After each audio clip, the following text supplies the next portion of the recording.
This is genius. This is Joe Rogan, and you're listening to The Gritty Bowman. I've never seen so many mullets in my life. No, it's just about feeling good. You had more chins than a Chinese phone book for a while. Man. Yeah, it was bad. Yeah. I mean, he's right. He said, Goonies never say die. We're going. We got this. All right. I was pulling the trigger, but the safety was on. I just Randy Black Eagle. That's it. Boom. That's my. That's how we roll. Just drop the mic and walk away. Here's the part that intrigued me a lot that you mentioned yesterday or the other day on the podcast, and that was the security of having a dog with you. Yeah, I don't pack a rifle on most of my hunts because I have the dogs, and I know that they're there for me. Proven, they've So they'll stand between you and a grizzly bear. Yeah. Most issues that people have, if someone says, I got really wet in that stuff, that rain gear was no good, or this or that, the other, whatever. Do you know how many times I would look back at my hunters and we're hiking and they still have like on 2 jackets and they're zipped up completely tight and their face is red and they're pouring out sweat. And I'm like, hey, unzip your jacket. And they're like, what? Why? I'm like, because you're hot, aren't you? Well, yeah. Well, take it off or unzip it. Why do you have those layers on? They don't manage their layers correctly. What do you think is probably one of the most budget conscious hunts a guy can do with the most adventure? All right, folks, welcome to the Gritty Bowman podcast. We are here in beautiful Bozeman, Montana, at the Sitka Converge event, right? And I am here with Cole Kramer, Dustin Rowe, and you tell folks kind of a little bit about you, like who you are and what you do. Dustin. Right. So I do backpack sheep hunts is kind of my specialty and what my passion. Company's called Backcountry BC and Beyond. And it's kind of a freelance guide service where I book hunters on my own and I take them to other outfits. So I lease a tag from an outfit, then I hunt their area with my own clients. So work with a bunch of different outfitters. I hunt all 4 types of sheep and make my season quite long that way. So, Cole, do you do something similar? So I have Kramer's Kodiak Guide Service on Kodiak, and then I have Adventure Mountain Hunts, which is more kind of similar to what Dustin's saying, but like Adventure Mountain Hunts is like my booking agency, but yet I am the guide, and I take them through whatever outfit we're trying to look, or whatever type of hunt, whether it's like a Dall sheep hunt or maybe a brown bear hunt that in an area that I really like hunting, and the outfitter's a good outfitter, but I'll always be the one guiding him or have one of my other guides guiding him, and, like some of the questions we get, like with Dustin, some people will say, well, why don't I just go straight with the outfitter instead of going through you? Well, our following of people that we have, they know they're getting us, number one, and number two, that we're capable of doing these type of hunts, of backpack style hunts. We're really specialized in what we do, and so it's not that the other outfitters don't have a good guide or anything. They just don't know who their guide is. They book with an outfitter and they show up and it's whoever the outfitter has plugged in as the guide. So when they book with Cole or I, they know that we're proven and they're booking with the guide more or less, which is, it's not to say that there's a ton of other guides out there. They just don't know the guides because most of the outfits don't promote their guides like this model. So, yes, they're good. They're just not in the limelight like that. You guys are young guys. How old are you, Cole? I'm 33, and a lot of gray starting to come out, nice. I see that. Yeah. And I'm 32. Dustin, 32. Yeah, I'll be 33 in August here. Yeah. Coming up. Yeah. So we kind of got dropped into the Randy Newberg podcast the other day while we were here. And we got into some discussions on that. And one of the things that Dustin told us about was how he uses a pack dog. And so I haven't seen that really as a classified as a pack animal. Somebody might bring their dog along, but tell folks about that. Yeah. So how it came about is I went to the Northwest Territories, and one of the outfitters up there, they had a couple of mutts around that they threw a pack on, and if the older client could, throw a bit of gear on there or whatever, and it would help it out. But it was never really what I as soon as I saw it, I thought, holy crap, this can help me out. I'm a little guy. I'm packing these heavy loads all the time. Instead of always just for the client, it's going to help me too. Instead of having to load the client with 50 pounds of sheep meat to come out, now I can put that on my dogs and the client can still have that. But also my pack isn't packing, I'm not packing 120 pound packs anymore because my dogs are packing half of it. So Cole, what do you think about this, by the way? Just curious. Oh, that's super smart. And just to clarify for folks, Dustin may be a smaller, more vertically challenged person, but he is capable and tougher than most men twice his size. Like, how much do you weigh, He's just Dustin? being smarter by having this. Right now I'm about 128 pounds. Yeah, and in the fall I get up to about 137 pounds at the most I've ever been. Yeah, and I'm 188 right now, and Dustin and we both it's a heavy load for me, and he's doing the same types of loads. So he's capable. Like I said, right now I'm 128, and in the fall I'm up to 137 at the most. So I actually gain weight in the fall, whereas most people lose weight. Gaining muscle. Metabolism, whatever, but my legs get a lot bigger, I'm stronger that way. In the off season, I give myself a pretty good break and don't do anything. Yeah. So even though my off season is pretty short, I lose it pretty quick, but I also gain it back fairly fast in the fall. So, but the dogs are a smart move. Cole, you going to get a dog soon? I can barely handle myself, let alone a dog. It's really smart. I mean, it takes a lot of, I think, time and commitment, and I'm gone a lot. I travel a lot of different places, and I would probably not be able to give it the time needed. Whereas Dustin, you're with them all the time, and you got them at home, and and you got a family there, and it's like it would be awesome. I think it'd be really, really a cool thing. And I do know some guys that use dogs and whatnot, and but I think it'd be a great thing. Yeah, I had dogs for a long time. We did a lot of backpacking trips with our dog that carried her own pack and all of that. And one of the things that often for us was the dog carried their own food for like 7 days worth of food. And that kind of canceled out what they could carry on their own. Sure. Because they had to bring their own food. So describe to me, what you're doing. So first off, that was a big factor in the start until I got custom packs made that they could pack that plus a bunch of other stuff room-wise. The packs on the market were never big enough to haul. You can't put a Hillyberg tent in most of the packs because they're just not big enough. So I got some custom packs designed, and I helped design some packs and got my local sewing lady to build them. Got the right materials. Sika sent me some Optifade Cordura, and I made, they're waterproof, bigger, everything's scaled to the right size.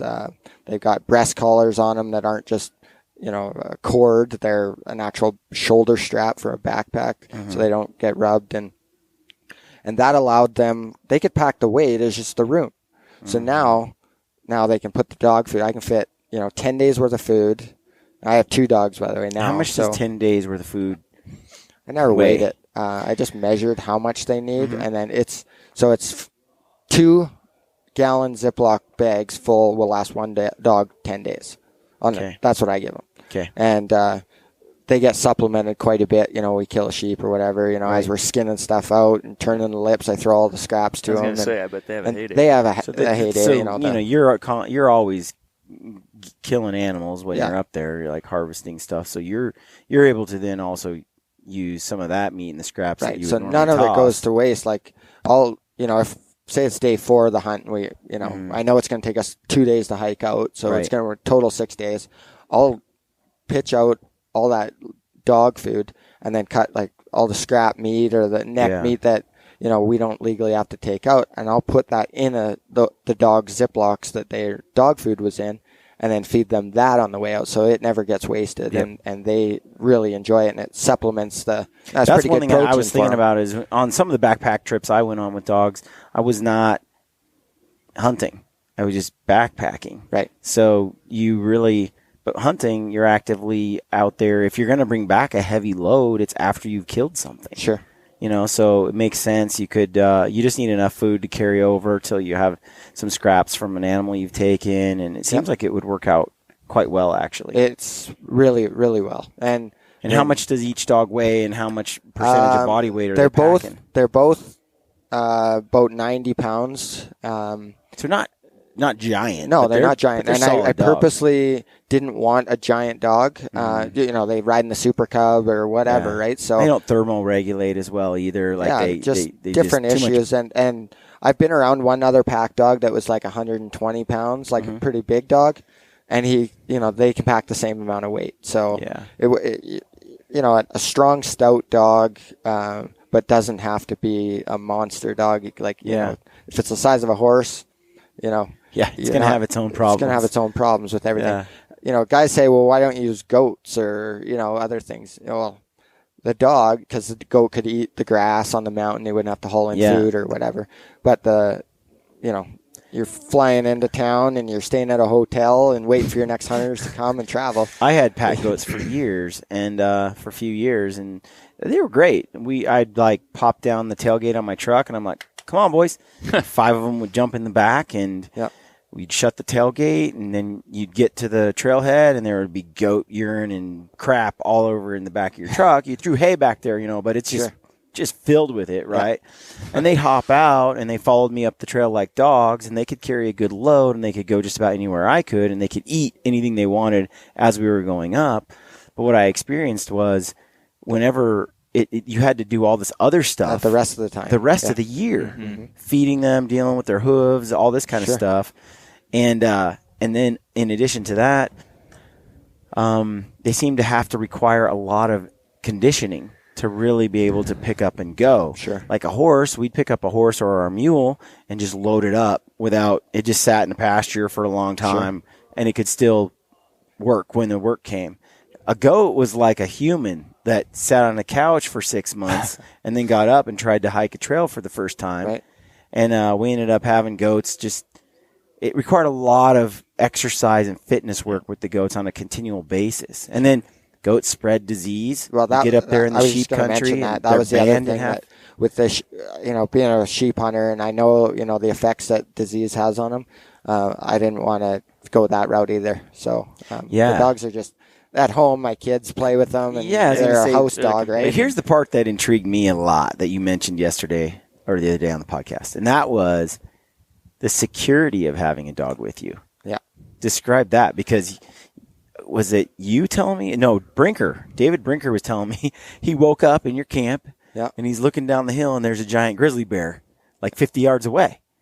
And he's like, Dustin, grizzly bear. Yeah. And you got dead sheep in your camp. And Brinker gets a little excited. I don't think it was 50 yards, but maybe 150 yards, whatever, just down the hill digging in the ground. Wind was fine. It didn't know we were there yet. Yeah. Probably would have eventually found our camp, whatever. But I don't pack a rifle on most of my hunts because I have the dogs, and I know that they're there for me.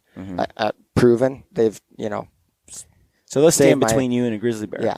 Yeah. And do the grizzlies in general tend to shy away from, when you got a dog absolutely. around? Typically, they shy away from you without the dogs. Yeah. It's the case that they don't.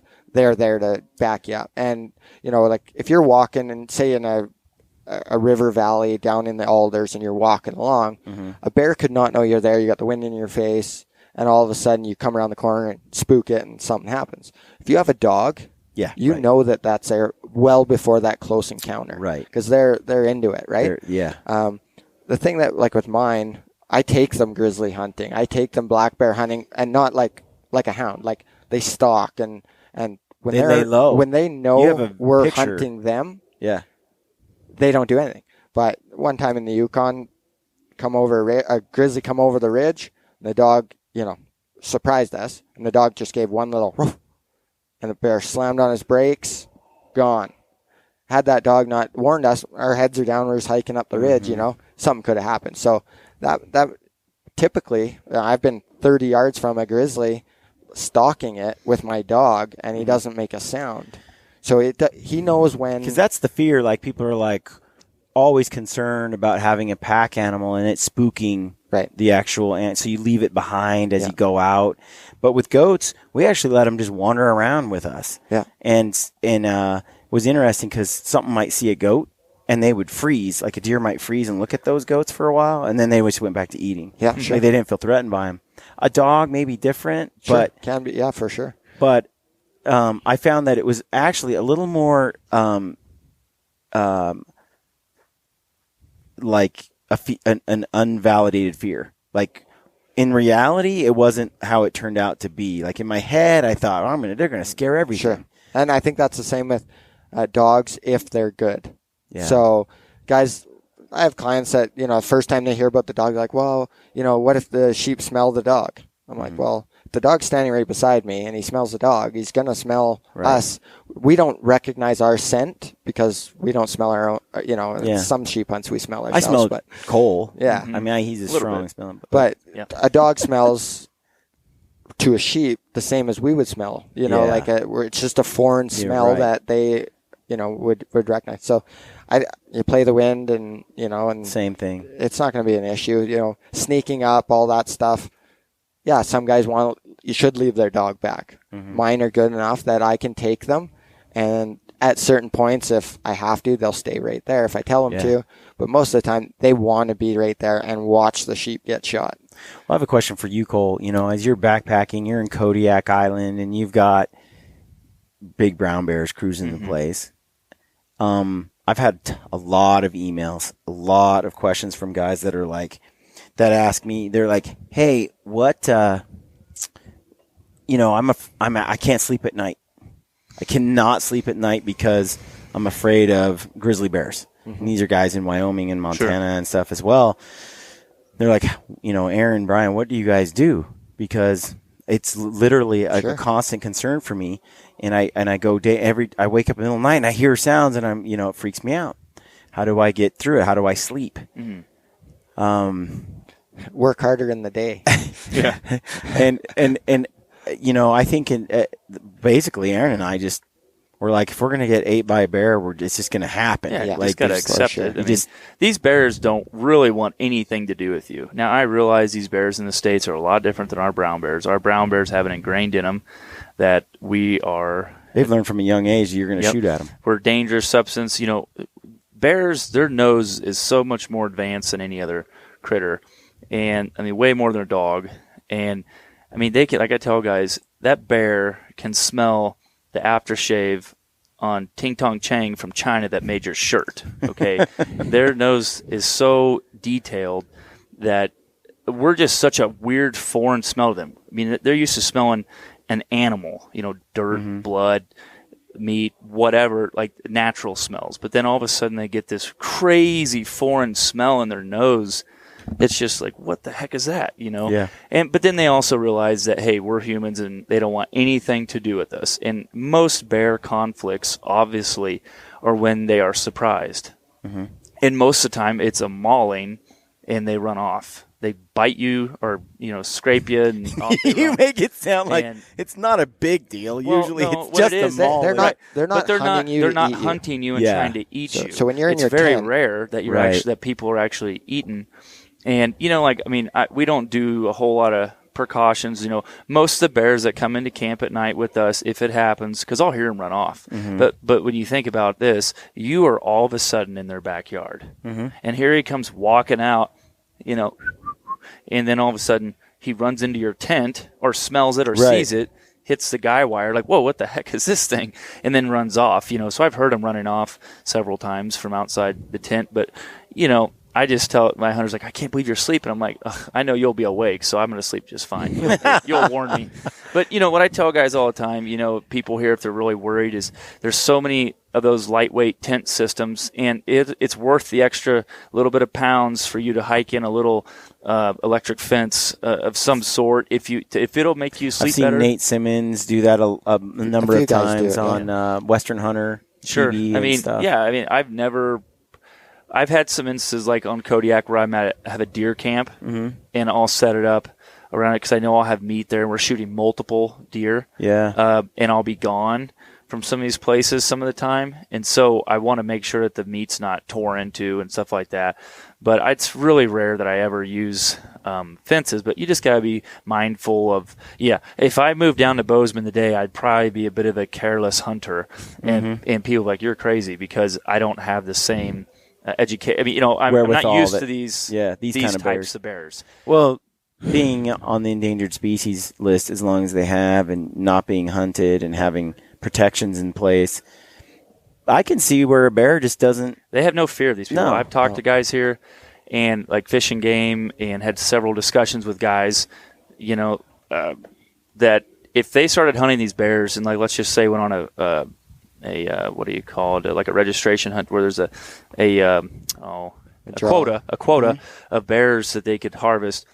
They're going to knock out the problem bears, the bears that are around first, and then it's going to start slowly ingraining into these bears here that it won't hurt the bear population whatsoever. You're going to knock down some bears, sure, but what it will do, it's going to educate these bears. There'll be way less human bear conflicts, interactions. They'll learn to run away. They won't come into camps. They won't destroy stuff anymore. You start training these people to know what boars look like and not sows and harvesting boars. I mean, that saves bears, allows the cubs to grow up because they go kill the cubs and they eat them because they're trying to mate with the sow. So the bear population is rising in Kodiak. I mean, 100 years with ago, all the harvesting, it's still rising. Versus selective harvesting. I don't know what the exact number, but it was, let's just say, in the lower thousands or whatever it was, in the early 1900s or something of that nature. And now we've got, I don't know exactly what it is, but I would say over 4,000 bears on Kodiak. And we've had our hunts, we take a good amount of bears each year on Kodiak. It's roughly a little over 200 bears a year or something.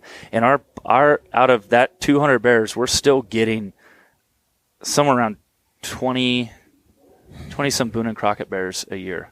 Jeez. Out of that. Like 10%. Yeah. It's always at least 10%. So you're still getting the maturity, still and the old bears are still there. But people are educated on what to hunt, and so it helps. I mean, the strongest bear populations there are in the world is a hunted bear population. Yeah. Is a hunted bear population, not a protected bear population.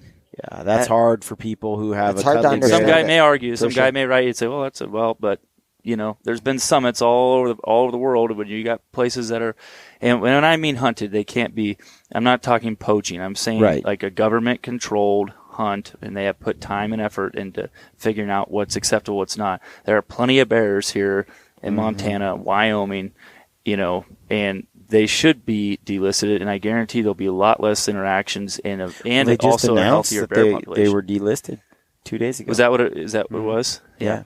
Yeah, that's great.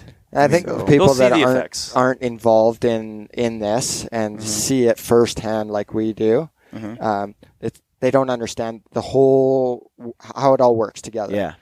You've got a boar and he's walking down a valley and there's a sow with 2 cubs. Yeah. He runs over there and he kills killed 2 those- cubs. Yeah. So that she comes into heat, he can breed her, and away he goes. He doesn't care. That's 2 dead bears. Right. We selectively harvest that bear. Those 2 cubs survive, grow up. Right. So now there's still 3 bears instead of 2 bears. Right. A boar and a sow, no cubs. Now there's 2.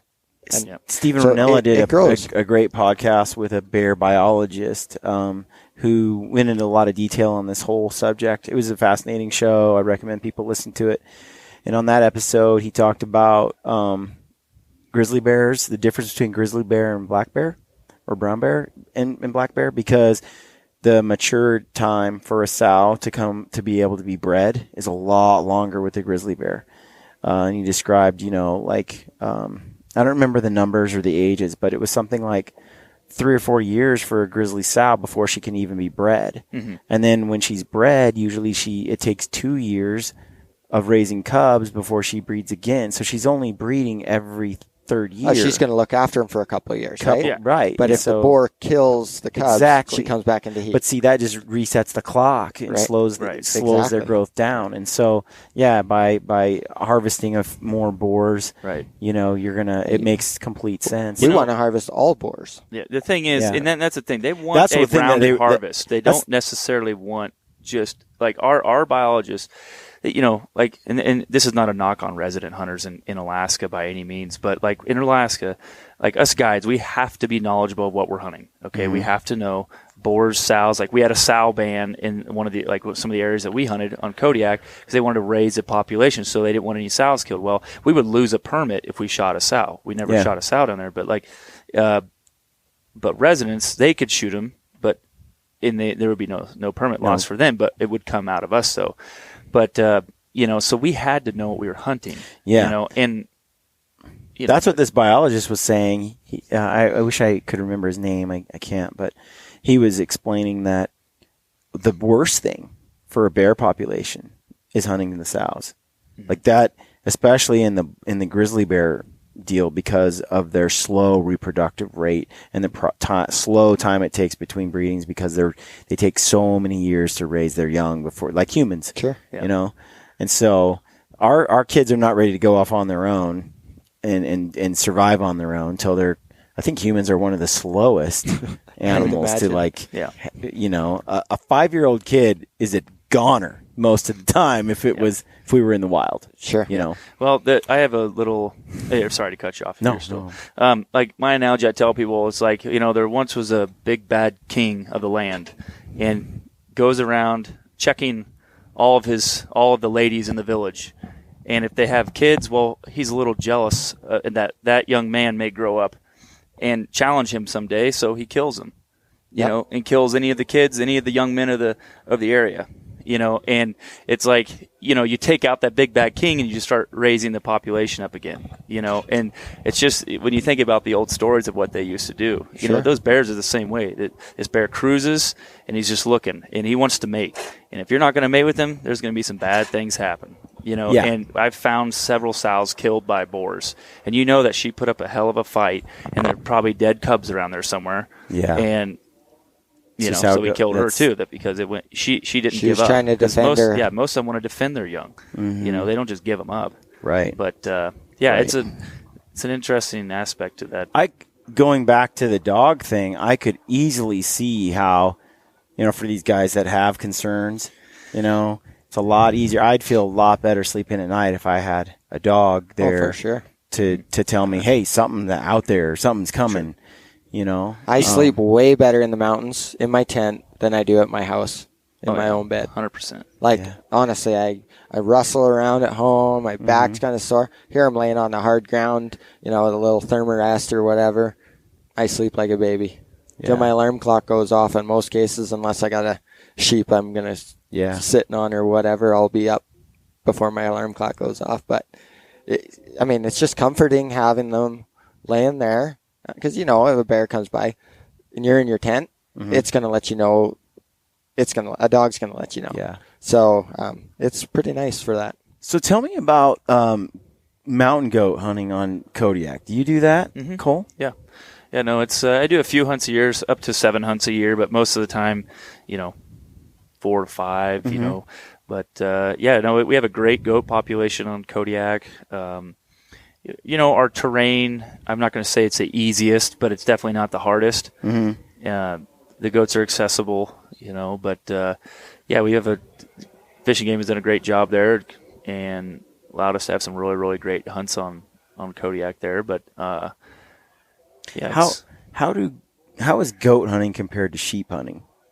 The way I look at it, goats are cocky animals. They're I don't know, sheep, I call sheep, they're just scared critters. You see a band of rams and you watched them just in the middle of the day, it's warm, and one farts and they all get up and run like a half mile. Like, what was that? Oh, it wasn't nothing. Okay, well, let's lay back down. And then one just gets up and sneezes and they get up and run. Like a whitetail in Alabama. Yeah, it's, I love hunting them both, but goats, I like hunting goats because, especially bow hunting goats. I just feel like they were made for it, because sheep, you just never know. They're so unpredictable in terms of like if you spooked one or if they see you or whatever, they're just gone, Okay. Whereas goats you can get away with a little bit more. You can get away with a little bit of stuff. And obviously I like the challenge of sheep hunting too, but it's just, they're a really interesting You hardly ever really see a goat run. Yeah. Like if you spook them, they get in this walking gait. and they don't stop. You can blaze lead at them, whatever, and they just hit them, and they just keep going. Yeah, they're tough. They're tough, but, a sheep, like, they run around all over the place, like all the time. And if you spook them, they might be gone for 10 miles before they stop. Wow. So it's a totally different, as far as terrain and the experience can be fairly similar. They live in similar areas. It's the same type. Like a goat hunt, I think a goat would be the most expensive animal to hunt in North America if it had bigger horns like a sheep. Yeah. The experience is Right. awesome hunting goats. Yeah. It's like I kind of use it like a poor man's sheep hunt. Yeah. Yeah. A lot of guys. So you get Yeah. the whole sheep experience for a lot less money. I've always but they liked- just don't. They're like a big one and a small one. You got an 8-incher and a 10-incher. It's this much of a little horn difference. I've always been fascinated by goats and thought they were badass. you They're know? awesome. Or sheep, I've always appreciated them, but I've never been like a big sheep guy. Sure. Yeah, well, a lot of people, You will if they're when you not go. into sheep hunting, it's because it's like, it's just so far out of my reach. And Right. It's too expensive. I'm just not into it. And I think that's I probably guide sheep part of hunters, that. and I've killed a few sheep. I mean, I love sheep, but I guess I have probably more connection with goats. There's a fascination that people have with sheep. I mean, they lose their mind over sheep. Oh, look yeah. at Gray Thornton. I mean, he's just crazy. Yeah. Yeah, for sure. Yeah. Yeah, no, they're both spectacular animals, but it's interesting because I know guys who absolutely they just think goats are the most amazing things ever. Yeah. And then you got your guys, like you said, they're just into sheep hunting, And I think sheep too is one of those things you either love it or you hate it. Like guys will book a sheep hunt and go and quit on day 2 and never look at another sheep again. Yeah. And there's guys that will go and think, oh, no, I was just going to sheep hunt, and they turns them into a sheep hunter, and they end up going after all 4 multiple times for the same one, and it's just in you. It's like a disease you catch. You either catch it or you don't. So when you get it, it can be expensive for someone.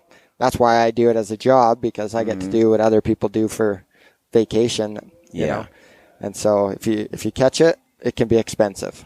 I'm curious, because we're at the Sitka Converge event here, you're hunting in harsh conditions in Kodiak, right? And where are you? Northern BC mostly. Okay. I have some Alberta bighorn tags now, and I do some BC bighorns. Then I do Mexico desert sheep every year, so kind of all over the map. Describe to me some of the weather conditions you've dealt with. Well, he gets him going from both different gamuts, from super hot to super cold. As He probably extreme gets for into both colder as weather. you can get, I think.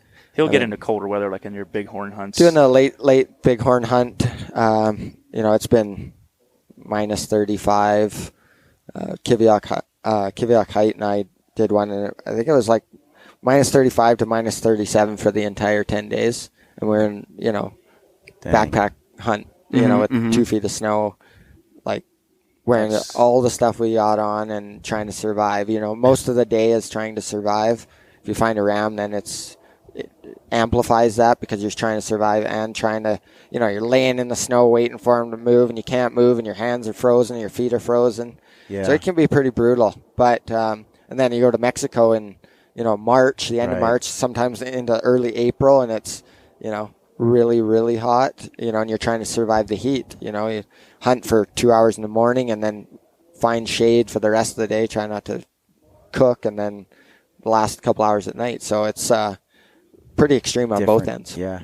So what gear, like clothing wise, are what's your kind of your system, some pieces that you really like using? Because Aaron and I have our kind of opinion. Sure. We still haven't got into a lot. Aaron has more than I, but we haven't got into, since we, got some of the new gear, we haven't really put it to test in some. I used it on Prince of Wales Island where it was just wet. Right. And it was, we talked about that already on an earlier episode, but I'm curious. Sure. Well, and if you're it's one thing if you live in Colorado or Montana here and you're in the same types of weather all the time, you can kind of have a very honed kit. But if you're in obviously Dustin and I, we have a lot of Sitka stuff. You do too. Mm-hmm. And so we've got all the different types of pants, all the different this, that. But, yeah, we've got our core group of things that we probably mainly with me, the thing that I change up most is like pants or something, like a heavier weight pant versus lighter weight pant. So what is your favorite heavyweight? I wear a Timberline. Yeah, the I Timberline. like the Timberline the best. Yeah. Yeah, I mean, if it's colder or cooler out, I typically switch about bear season. For me is October 25th, and that's when I switch. My legs get really hot, so I'll wear like either the Ascent pant or Mountain pant. Just depends on the weather, Yep. And but I think if a guy had a pair of Ascent pants and Timberline pants, you're pretty much covered. Then you're just managing your base layers after that. You're wearing a Timberline that's cold. You throw on some long johns underneath, right? Some bottoms, and that helps. And then wind stopper.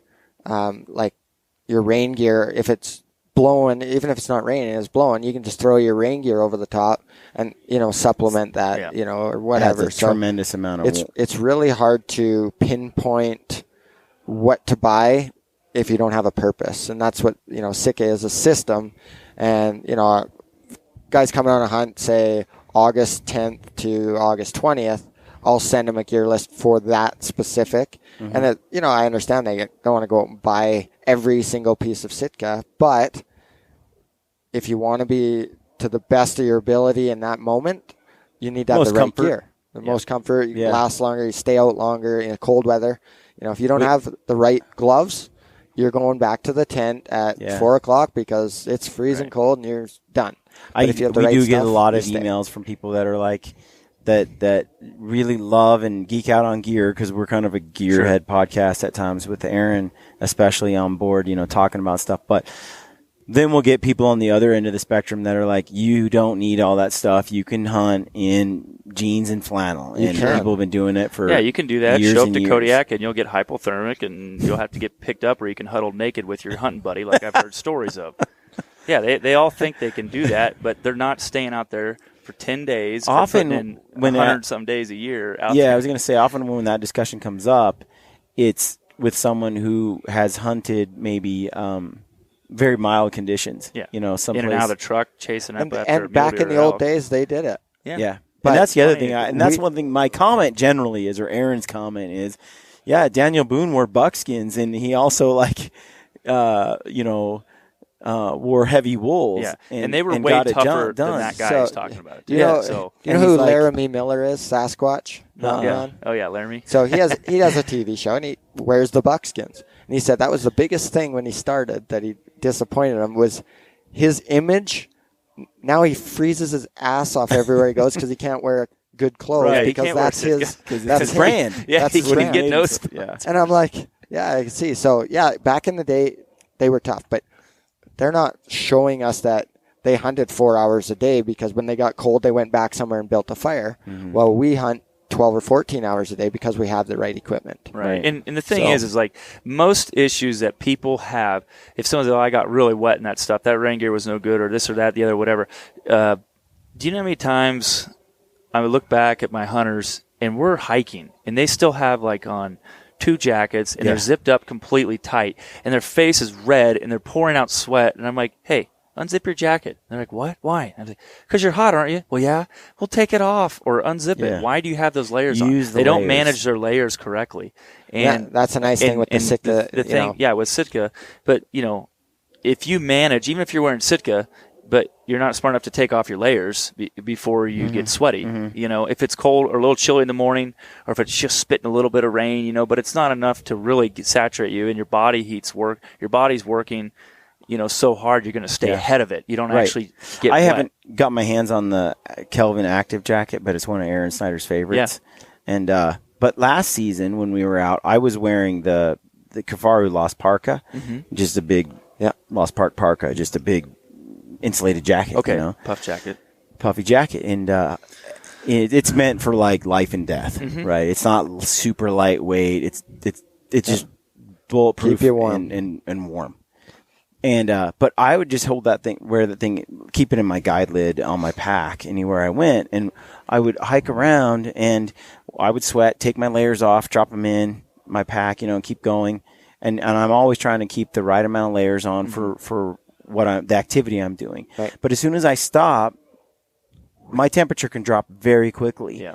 especially when it's cold outside. And so you can go from just being in a t-shirt and being super, super sweaty and stuff to all of a sudden now I'm wet and the wind's blowing on me, and now I'm getting cold very quickly.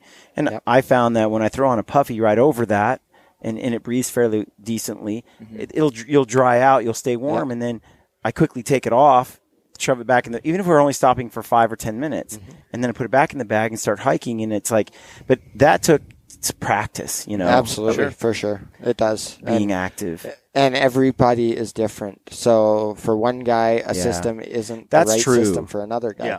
Because Aaron, I can wear my Kelvin jacket hiking, and my hunters, and one of my other guys, Nathan, he's wearing a t-shirt, and I got my puffy on. Yeah. And we're in Mexico. it's It's different. 85 degrees in the morning. I look back at him. I'm drenched, and he's got his puff coat on still. And I'm like, That's how take it Aaron off. is. You're making me hot. Like we're can't. climbing the mountain, and he's got his puffy on and a raincoat layer, and I'm in a Yeesh. t-shirt. Yeah. We get to the top, and he's not sweaty, and my shirt's soaked, and so we don't wear the same stuff. right. Like, So I'm a it's big hard to vest say guy. what's the system for this. Yeah. You have to. There's more questions need to be asked before you can answer it.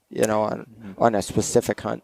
So, question for you guys on a guy that has a desire to go on a like a lot of our listeners, they want to go on an epic mountain type hunt or wilderness hunt for some of these more exotic species like goat or sheep or moose or bear.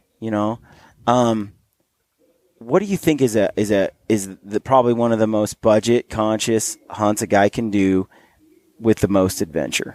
Mountain goat for sure. I would put it on top of that list. Yeah.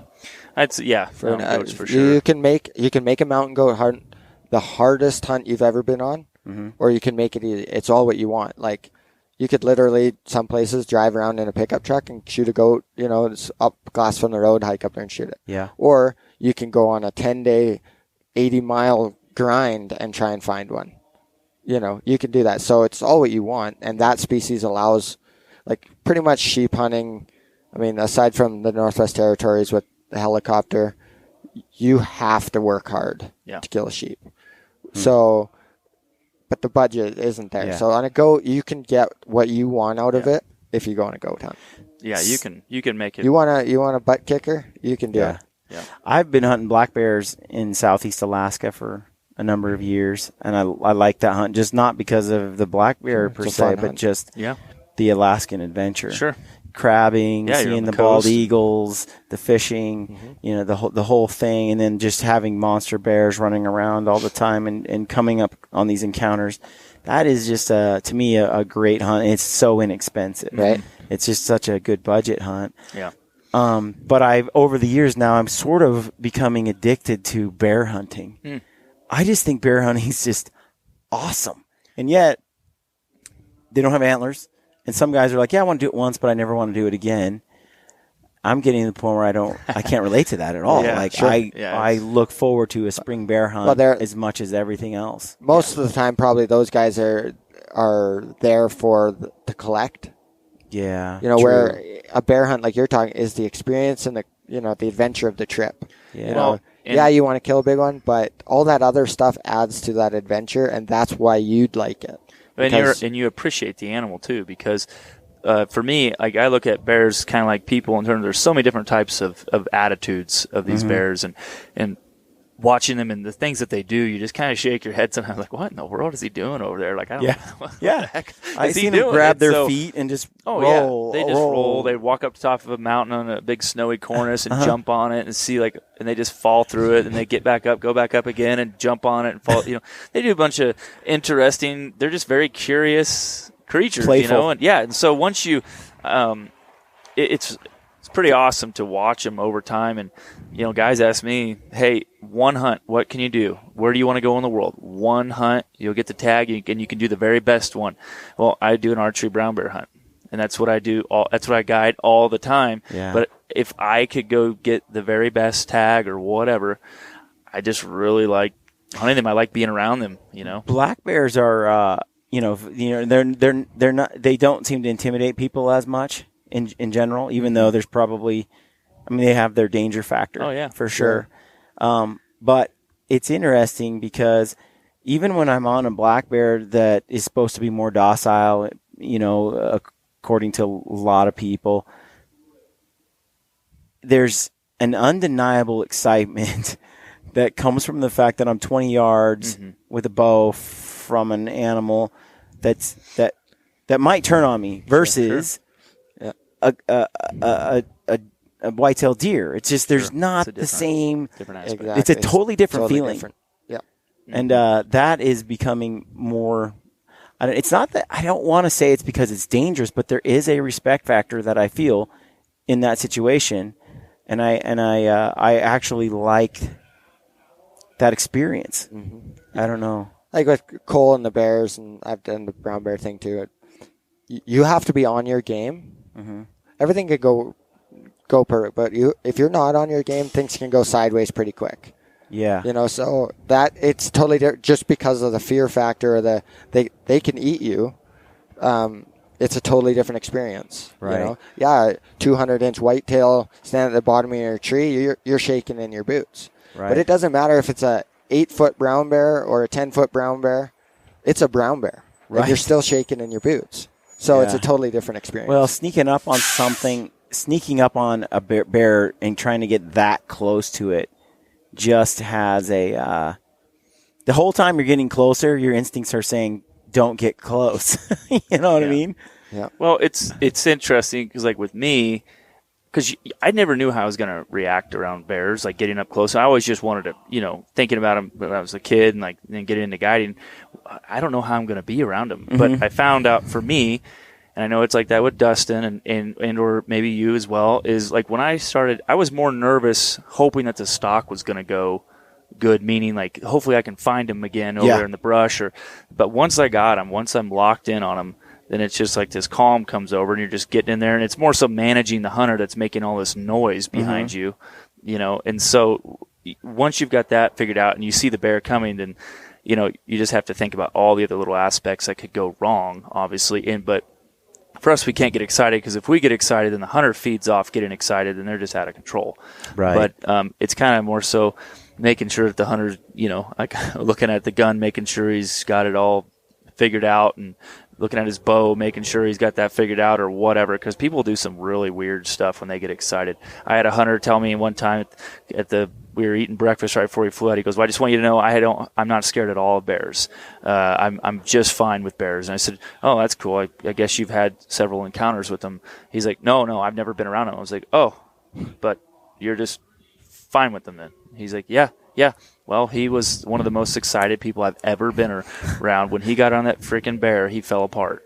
Yeah. I mean, it was night and day difference. And so you just never know till you get in that moment, But as a guide, you have to keep people under control. And I try to, coach them on that before you For go in you, and do that. when you say an archery brown bear hunt is the one, for you, what's the reason for that? Well, You've been on a lot of other species. Yeah. Why that one? I don't know. They're just such spectacular animals. Like, it's not like, the killing is only like that quick. Right. It's not about killing the It's not animals. about killing. It's like just getting there and being around them, knowing that you're kind of on a very even playing field. Like, if they wanted to turn and come fast, they can move so fast. It's unbelievable. Like when I'm sitting there with the hunter, I've got my rifle up, coaching him, talking to him, through the scope. While he's got his rifle, his bow up or Correct. whatever. Yeah. And I'm watching the whole thing go down through my scope, and I've got the safety off because because most of the bears we take, one this spring was at 12 steps, and he knew exactly what we were. He knew we were there. He was coming over to us. Yeah. And so, and then the other was at 30 yards. 30 yards is the furthest I've ever taken a shot at a bear. Yeah. And most of them are under 20. So, but for me, I don't know. I just really like watching them, and I love hiking. I mean, I want to hike around and keep moving and hauling camps around, and that's what I like doing. Brown bear hunting is more so of a base camp. Although this spring we did with KODIAK, we backpacked around and spiked out. Man, it was awesome. We had a great time. But it's just, I guess, some of the bears we take are 20 some years old. I've taken some bears that are over 30. I think 2 bears that biologists said were over 30. I mean, Wow. that's old, Yeah. and I don't know. It's just a different deal. Obviously, like Dustin, he's killed a brown bear with a bow. I haven't. I've shot one with a rifle years ago, but he killed a nice bear with his bow. So I like to, I don't know, I just like Someday. to do it. And I like sheep hunting too, don't get me wrong. It's just more so out of my budget. Yeah. We do get to go Dall sheep hunting in Alaska. I'm a resident, and I have taken a couple of those, and I absolutely love it. Yeah, just the bears for me. And Dustin may say something completely different. I mean, the bears are one of the one hunt that I could do all the time. Or if I only got to pick one, I would probably be it would probably be a sheep hunt for myself. I do it so much that that's my passion now. Yeah. A race car driver loves racing. They want to ride the track one more time. Right. But there is a different aspect about bear hunting. I shot my brown bear at 13 yards with my bow, and it's a different experience than shooting a sheep at 13 yards. Yeah. It's a different rush. You're both excited, but it's a different ball game for sure. My polar bear at 25 yards was. Shot a polar bear? Yeah, I shot a polar bear last spring with my bow, and it was the most. That was the most. I was scared, more scared on that. Yeah. Internally, I held it together really good, actually, better than I could have hoped, probably. Polar bears are more in that prehistoric category, like a crocodile, where they really don't care what you are. Well, I was They 100, eat ya. 150 yards from it, and the guide told me that he wouldn't go any closer. And I had a bow, and it's a wide open frozen ocean, and I sidestepped 25 yards before he sat down and looked at us like a dog would, and just sat there, not afraid whatsoever. And I had to get close, so I just kept sneaking up, trying to get him to move, but I wanted to be in range, so eventually he kind of got uncomfortable or whatever and stood up and turned a little bit sideways. I don't know if he's going to get wind and I shot him. And I was hoping, I'm by myself. I got a Inuit guy with a rifle about 125 yards behind me and nothing in between. That's not me. I had him videoing what he could in that moment. He didn't get it on video because I think he thought it was going to eat me. But it was a pretty scary moment. But it's a different rush than any other animal, the bears. The bears are pretty cool animal. I think it's just like when guys, go into Africa, they like hunting the big 5 or buffalo. I'd love to go hunt a Cape buffalo or something like that, But that aspect, knowing that if things go south, it could be really bad. People, that's that interesting fact to it, I guess. It's interesting to me because Aaron has always wanted to hunt grizzly or brown bear. It's just been on his list, and one of the only animals he's ever of all the species and of all the hunts, that's kind of the one he's wanted to do. And he's definitely wired in a way that is I can understand why, he wants to just go toe to toe with the dangerous, and it's also for Aaron, like a Cape buffalo, very, very, very, very dangerous. It's like a hippopotamus, it's like people don't realize how dangerous that animal is. Yeah. But at the same time, for Aaron, the reason the Cape buffalo doesn't hit the list is because it's not in the mountains. Yep. It's not in same with me. It's not in North America. It's not. He loves the North American wilderness and the frontier kind of stuff. And so for him, it's the whole package. Yep, exactly. Like I've never wanted to go on. I wanted to go on lots of international hunts and stuff, but it was never a priority. When I got time or I saved up enough to buy a hunt to go on for myself, I was after the North American stuff. And then last year, Cole and I went to Azerbaijan and hunt tur. And we picked that animal, not because of the animal, but where they live and the terrain and the experience of the adventure. Country. And that was hard for our guides really to understand because I think a lot of the guys are there to collect that species. And we're the young guys. We're not after all the species of the world and have to go there. We want it for the experience, and the mountains are what brought us there. That's a rugged ass hunt. Yeah, that was We had both heard from all these hunters, so to speak, sitting around the campfire or on the hill talking to these hunters that are super experienced and been around the world, and they've all said, Azerbaijan is where you can get humbled very, very quickly, and it's extremely steep and dangerous. And yeah, you're not looking at, because a tur is kind of a weird looking animal, and but it's the Caucasus Mountains is pretty impressive place, and so that's what led us there. It's like the NWT or Northern BC on steroids. Yeah. Like it's crazy big. So I like to ask guides this question. You're around, you're out in the wilderness more than most people out in the wild. And in addition to that, you hunt with a lot of different individuals of varying abilities, both in their ability to shoot and all those kind of skills, as well as mental toughness, as well as, being able to make a shot in the heat of the moment. My question to you is, what are the common characteristics you see between the hunters that are very effective and make it happen in the heat of the moment versus those that don't? Well, I mean, a guy that has killer instinct usually always is successful. Well, people listening, we just got a drive-by by like an 8-year-old. So, and that was lost my train. Killer of thought there. instinct. Jeez. Yeah, So- it's either some people have it or they don't. It's really interesting. And I think, so with us, if we have guys, it all comes down to experience, right? So if we have guys that come hunting with us, like KODIAK, for instance, great example. The guy hunts a ton on his own, and he is a killer.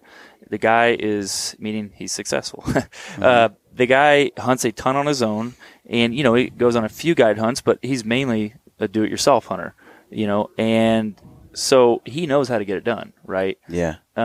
Whereas, like, if a guy only goes on guided hunts, let's just say, has some money and he just only goes on guided hunts, doesn't spend the time, doing his own stuff around wherever he lives or whatever, he's more reliant on the guide potentially, which is fine. I mean, there's no issues with that.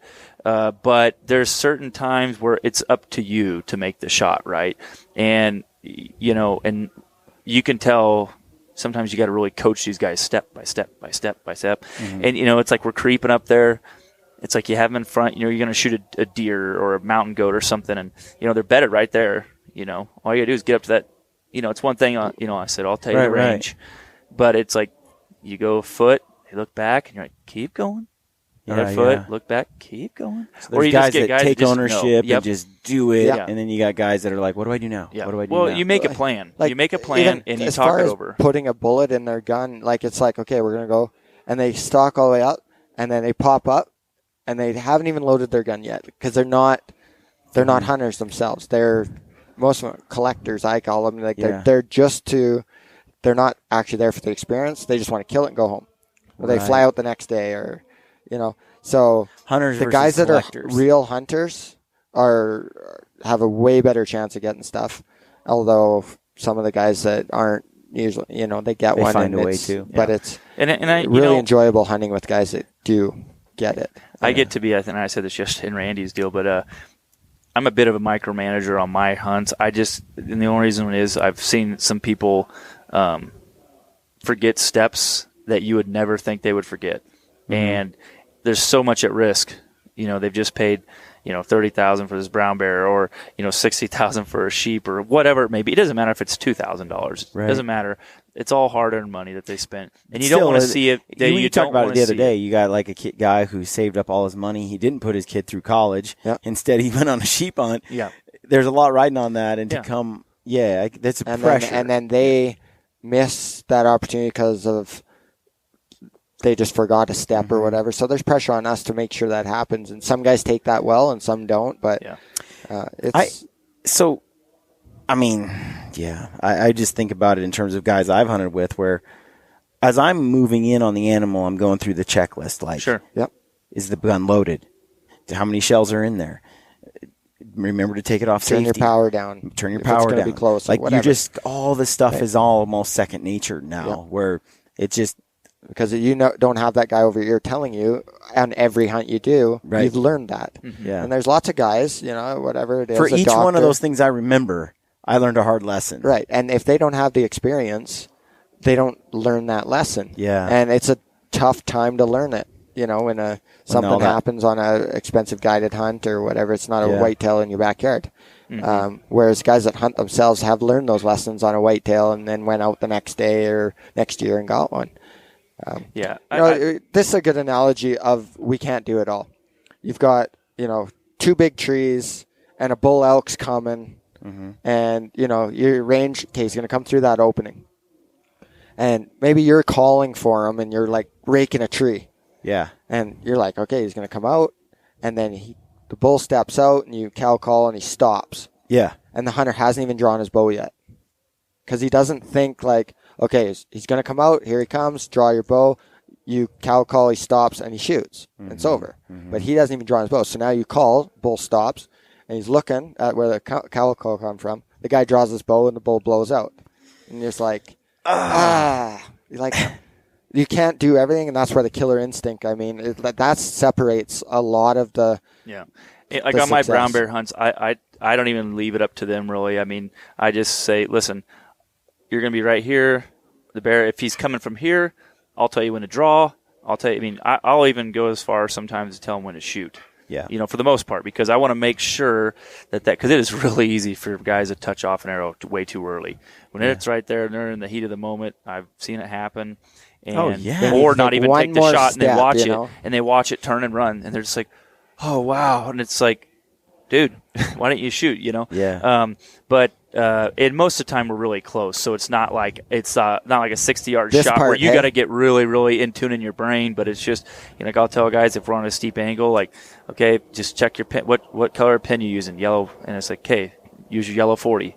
I know I have like a yellow 40-yard pin, so in my brain, once I get my bow set up, I get it straight up, right where I want to pull from, and yellow 40, draw back. I look at my bubble, make sure my bubble's on, because that bubble will screw people left and right. I mean, if they don't pay attention to that, I had a guy last fall for a goat. I watched him; he was getting ready to shoot the goat, and I said, "Check your bubble." And I watched his bow go, whoa, way over to the left. And I mean, that makes a difference, man. And so there's just little things that you got to run through your checklist. And I always like to ask guys, like, hey, is there something I need to remind you of? You just let me know. Like, if you need me to tell you pick a spot, I'll tell you pick a spot, or I'll help you. Whatever is, don't ever be afraid. I'll tell anyone listen, if there is anyone listening. Yeah. Don't be afraid to tell the guide something that will help you. You know what I mean? Just have an open mind, and they're there to help you. Communicate. Check your little, I'm losing it. What's cool about you guys too is that you really cater and support the archery hunter. And I think, from my experience, there's a lot of guys out there that are like, it's so much easier to do it with a rifle.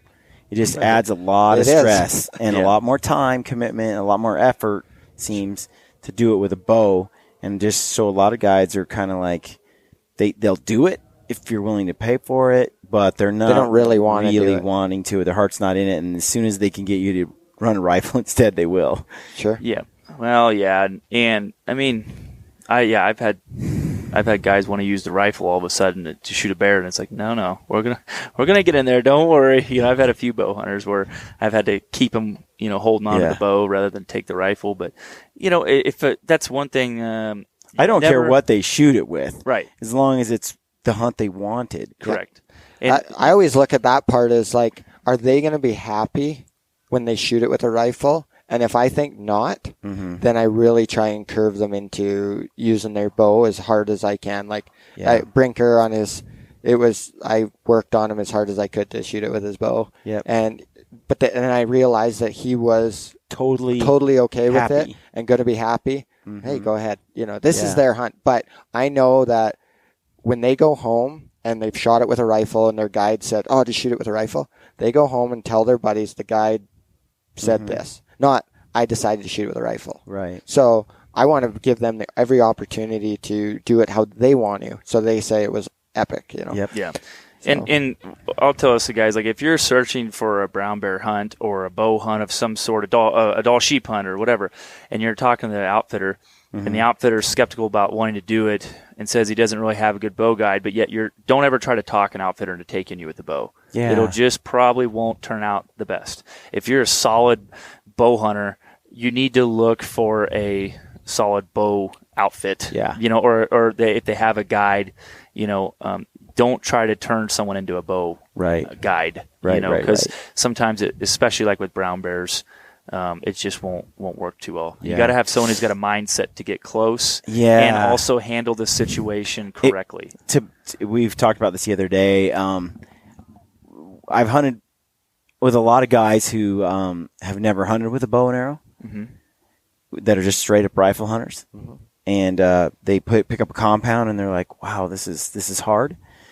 And you hunt with a guy that shoots a recurve, you know, and picks up a compound, and he's like, "Whoa, this is like cheating." Right, and there's these degrees, but it's, to me, it's in general is a broad statement. But if you've killed a lot of animals with a bow, compound or recurve, if you've hunted with a bow and arrow, when you go out with a rifle, it almost seems so simple, like so much easier, and so I think anytime you give yourself a handicap, it pushes your skill set that much further than if you don't, and that just sets you up for success down the road when you're using something that's less primitive, right? Sure. Well, I know, like when I was a kid, and I, growing up, and I started rifle hunting or whatnot, and then I switched over into bow hunting.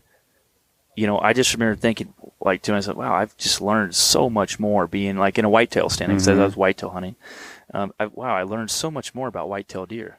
Yeah. Because I'm watching them now, and they're not in range, or they're in range, but they're behind a tree, and I watch this doe or a buck go by, you hear the sounds they make, you just learn so much So more. to tie that into the whole guide thing, I'm thinking to myself, as someone who might go and solicit a guide and look for one and hire one, a guide that's hunted extensively with a bow, I have a little more comfort in getting me into a bow situation. Well, right? Like, if a guy's never hunted with a bow, he's always done a rifle, is he really the best guy to get me in range for a bow shot?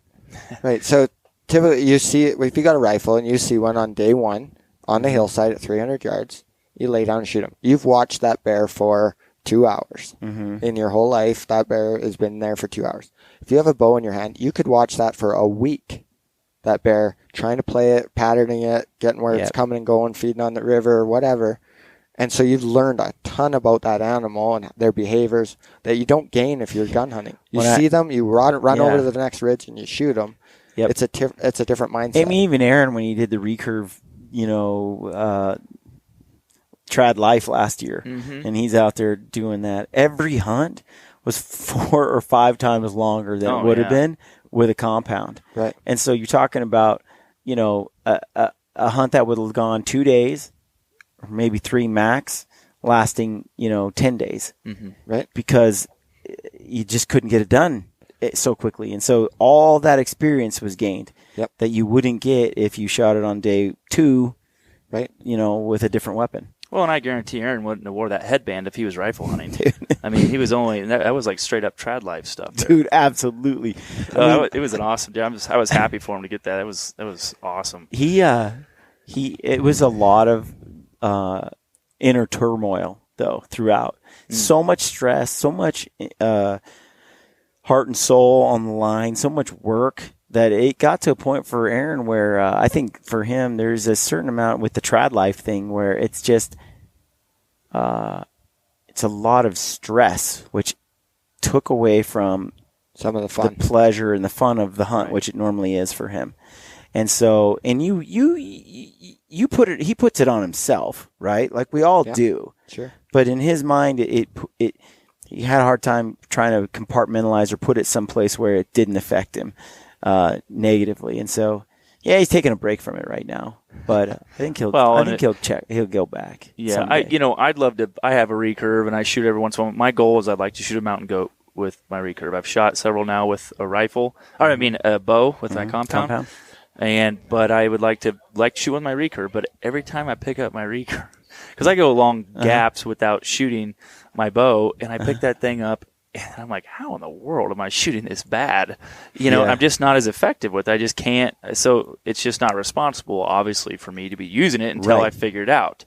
But I would love to at some point in time. Yeah. But compound's hard enough. I think people think when they grab that mechanism with the training wheels on there, that it's just going to be super easy. But it's still hunting. You know what I mean? Absolutely. And you need to equip yourself with the right weapon that's going to make you the most effective. Yeah, I always say, dude, it's hard enough for me to kill an animal with a compound. Mm-hmm. Like, it's not something I've just so mastered now that I'm ready for the next challenge, right? Yeah. It's already hard enough for me. I'm not ready to add another level of difficulty on top of it. Right. I think you get to a point in your lifetime or your hunting life where you're like, I'm ready for something else because this. I feel like I've done this. I think you can do it with different species too. Yeah, not just switch and be like, I'm only a longbow or a recurve guy. If you want to hunt deer that you've killed 30 deer, just hunt those. That's kind of what I want to do. I want to. But then you go on this trip and you want to hunt a mountain goat for the first time. You take the training wheels and go and have a good time and enjoy it. And don't worry about what everybody else says. It's like with us on our going to Azerbaijan and I went to Nepal this year. I mean, we took our bows to Azerbaijan, and I missed one first day, just flat out missed one, 60 yards. But ended up shooting one with the rifle, and it ended up kind of being an issue with, unfortunately the guides weren't really prepared for bow hunting. They just did not want to. They just had no desire to even remotely try with us with a bow. They weren't prepared for us. No, I don't think. And so, and so my point is though, here we shoot Arturo with the rifle, and that was awesome. I mean, it wasn't like there was no walking up to the animal for me going, man, really wish I would have got it with my bow. I guess, gosh, this sucks. I had to shoot with a rifle. No, I was super pumped. I mean, I grew up rifle hunting, and when I went to Nepal this year. Number one, it's illegal to hunt with a bow there, and so you can't use. But there was no oh, well, I'm not going to go then because I can't use a bow. No, I mean, it's still very, very challenging. The mountains themselves are very challenging. The whole trip itself was very challenging, but it didn't diminish anything from me. It may hold back from someone else who's only archery, period. Mm-hmm. But, for me, I just like hunting in general, period. I don't care what it is if it's with a BB gun or a shotgun I love it all. So, but you just got to find what you like personally, I guess. Yep, I agree. So, Dustin, where can people find you on the internet, social media? At Dustin Rowe, Instagram, and Dustin Rowe on Facebook. And you spell Rowe? ROE. And then we just started a Backcountry BC and Beyond Instagram page. I haven't put a bunch on there, but what's the tag for that? Is it just like it's spelled? Backcountry BC and Beyond. Okay. You can find that right on my other personal tag page it and stuff.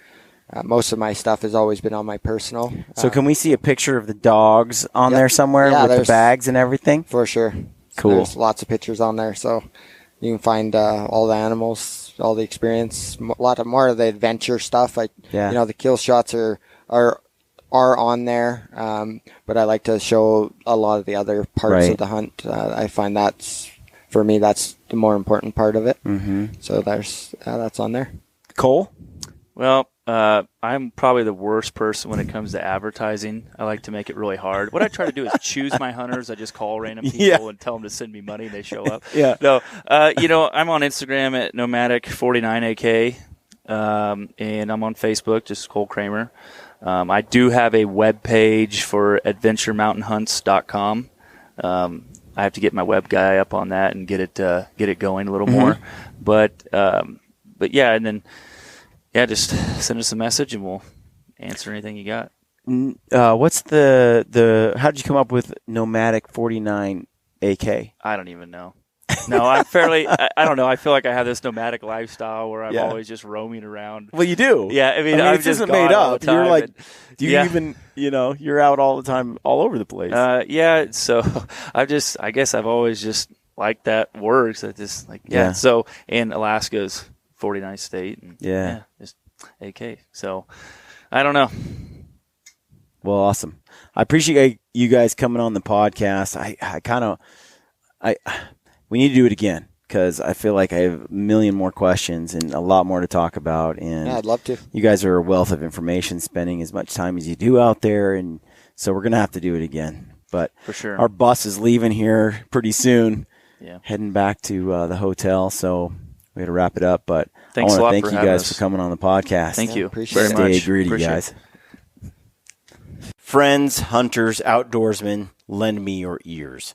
Please take this moment to listen to this excerpt from the Gritty Bowman film, Back to Traditions. Despite our ever-changing, ever-indignant world with its growing ignorance of and indifference to the ways of the wild, I remain a predator, pitying those who revel in artificiality and synthetic success while regarding me and my kind as relics of a time and place no longer valued or understood. I stalk a real world of dark wood and tall grass stirred by a restless wind blowing across sunlit water and beneath star-strewn sky. And on those occasions when I choose to kill, to claim some small part of nature's bounty for my own, I do so by choice, quickly, with the learned efficiency of a skilled hunter. Further, in my heart and mind, I know the truth and make no apologies for my actions or my place and time. Others around me may opt to eat only plants, nuts, and fruits. Still others may employ faceless strangers to procure their meats, their leather, their feathers, and all those niceties and necessities of life. Such is their right, of course, and I wish them well.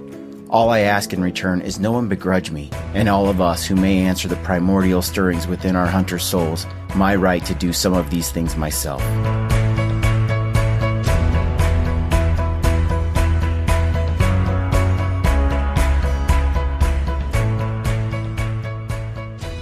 What you just heard is a quote from M.R. James.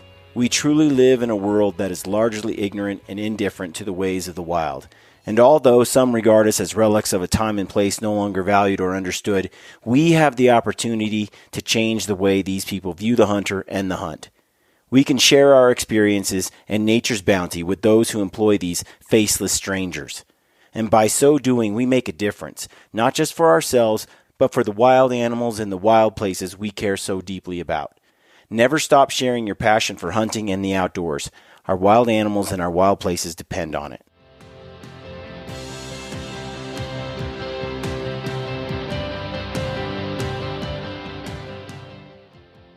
And as always, good luck on your hunts and stay gritty.